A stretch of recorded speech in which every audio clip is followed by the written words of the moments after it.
my name is Vicky Dritsu. I'm a Senior Research Associate at Athena Research Center and a Research Fellow at Athens University of Economics and Business. I'm part of the Artemis project, working specifically on the Artemis data infrastructure. And today I will walk you through how the ontology and the models we develop within the Artemis structure and connect heritage information inside a reactive heritage digital twin, an RHDT as we call it. To make things clear, we will follow a fictional example that will help us see how different strands of heritage data come together in one semantic framework. Imagine standing in front of an old monument and having access to everything we know about it. Its history, its materials, its vulnerabilities, and also the scenarios that might affect it in the future. Our example today will be a fictional ancient temple of goddess Athena, the one you can see on this slide, a small Doric temple built in the 4th century BC. It is constructed from local marble and is exposed to strong winds and winter rains. Suppose now that this monument has been visited and documented since the 19th century. We treat this temple as an asset that we want to model through Reactive Heritage Digital Twin, an RHDT. The timeline at the bottom of the slide shows its journey from its construction through the first documentation to the modern digital survey nowadays and the RHDT creation in the 21st century. To understand a monument the way a digital twin does, we need to bring together everything around it, all the information we have about it, the documents that describe it, the measurements we collect, the heritage science observations, and the 3D models we create. These all come usually from different sources and formats, and none of them speaks the same language, unfortunately. So if we want the digital twin of this temple to behave in an intelligent way, all this diverse information needs to be organized in a structured semantic way. Cultural heritage data is extremely diverse. For a single monument like our Temple of Athena, we may have historic photos from the 1890s, detailed conservation reports, which are often PDF files, 3D laser scans, chemical material analysis, environmental sensor readings, and even drone videos. All these pieces describe the same temple, but they come from different workflows, different decades, and they carry their own assumptions and they're organized in different formats usually. So if we want to create this meaningful digital twin, we need to harmonize all these resources that we see here. The Artemis ontology with its modules lets us organize these diverse sources, keeping the semantic model flexible and extensible. So the framework breaks down the necessary representations into 3 main levels. The world, which describes the physical reality, the tangible assets, their events, the places. Digital representations, which describe the digital assets that derive from the physical world, like the 3D content, transformations, or software processes. And finally, the reactive behavior, where our digital twin is enabled through simulations, what-if scenarios, sensors, and subsequent reactions. The ontology creates a continuous line connecting material reality, digital assets, and dynamic behavior, allowing our HDT to understand how all these elements are interrelated. At the core of our architecture lies the Reactive Heritage Digital Twin Ontology, or RHDTO as we call it. Around it, we develop specialized modules, including documentation, heritage science, 3D information, simulation, risks, and services. The entire ontological framework is fully compliant with the CDOC CRM standard, which keeps our ontology aligned with established cultural heritage models and ensures long-term interoperability. Each module covers a different type of heritage information, but they all rely on the same semantic foundation, what we call the common entities layer. Before looking at the modules, let's start with that foundation with our common entities. This layer defines core concepts as actors and organizations involved, for example, the local craftsmen for our example for the Temple of Athena, the places like Greece or Arcadia, temporal entities, which are the time spans, like the 4th century in our example, tangible heritage entities, as is the temple itself, and dataset identifiers. This layer enforces consistent ways of talking about such core concepts, no matter which module the information comes from.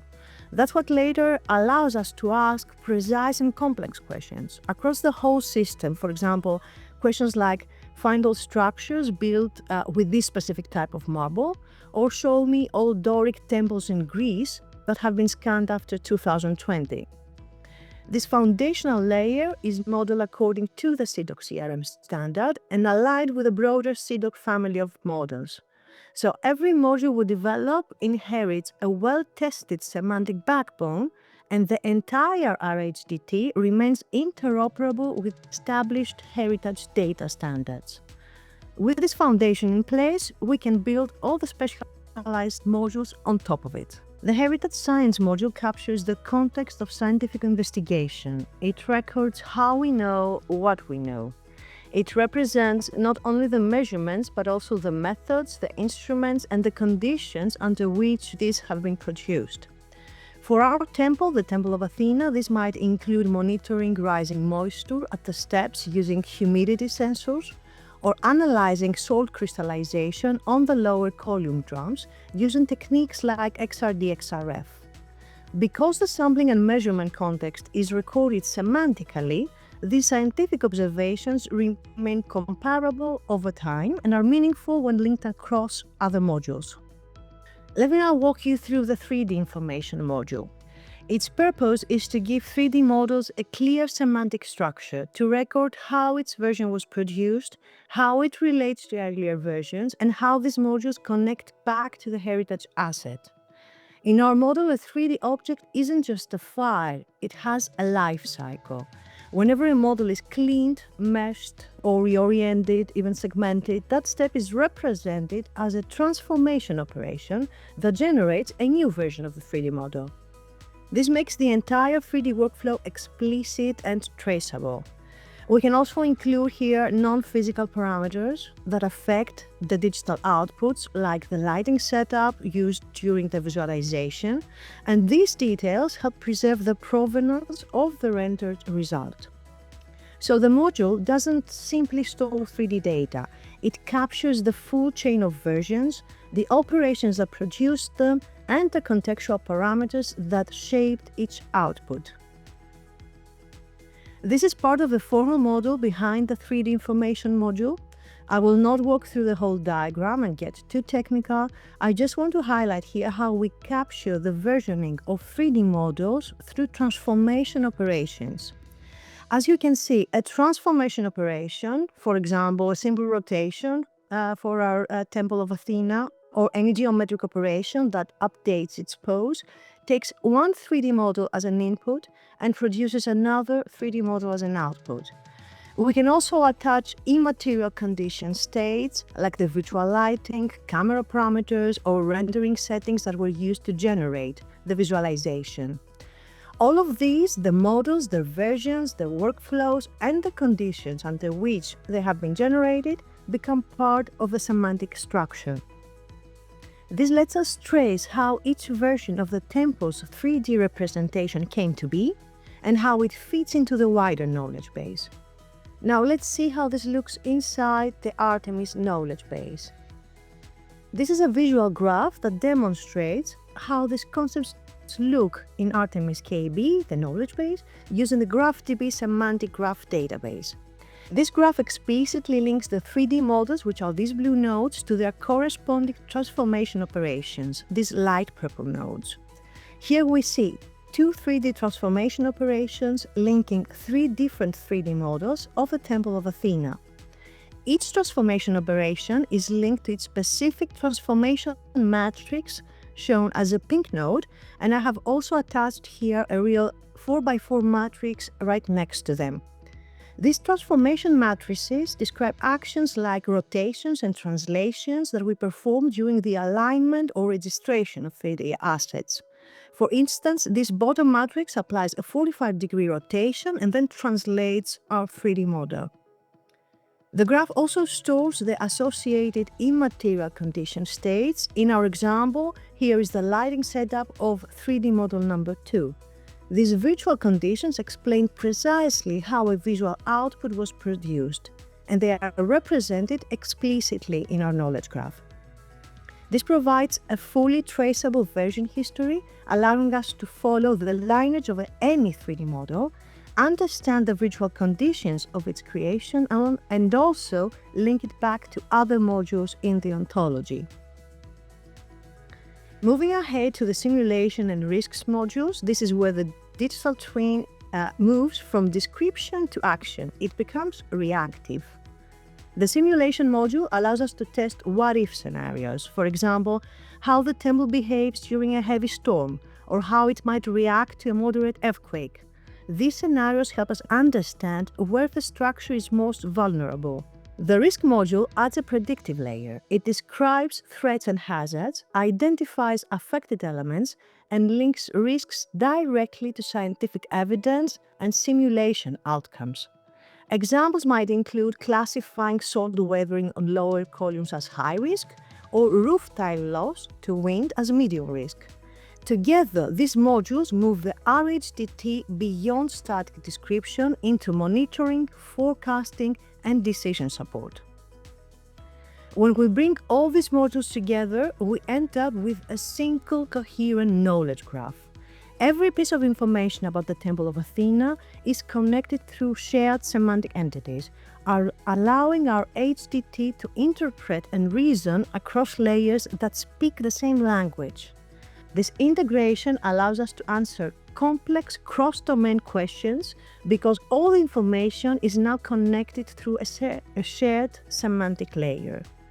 For instance, we can ask the Artemis knowledge base, show me all 3D models derived from scans after 2020 for structures at high humidity risk, or which parts of the heritage assets combine high salt content and high structural stress. This transforms separate datasets into one integrated body of knowledge. Finally, let's take a quick look inside the mind of the digital twin. What makes it intelligent isn't just the data it stores, but the semantic structure that lets it understand how that data fits together. The RHDT understands the provenance of data, how 3D versions were produced, how measurements relate to specific physical parts, and how simulations depend on specific input models. It aligns risks with evidence and past conditions and can respond to monitored or predicted risk events. Essentially, the mind of the digital twin is this rich semantic graph, a machine-readable structure grounded in explicit semantic definitions that supports reasoning. It doesn't just describe the temple, it understands its behavior, its history, and its vulnerabilities. So this is the overall picture inside Artemis data infrastructure, a single semantic framework that brings diverse heritage information into one coherent structure and allows the RHDT to react to changing conditions or emerging risks.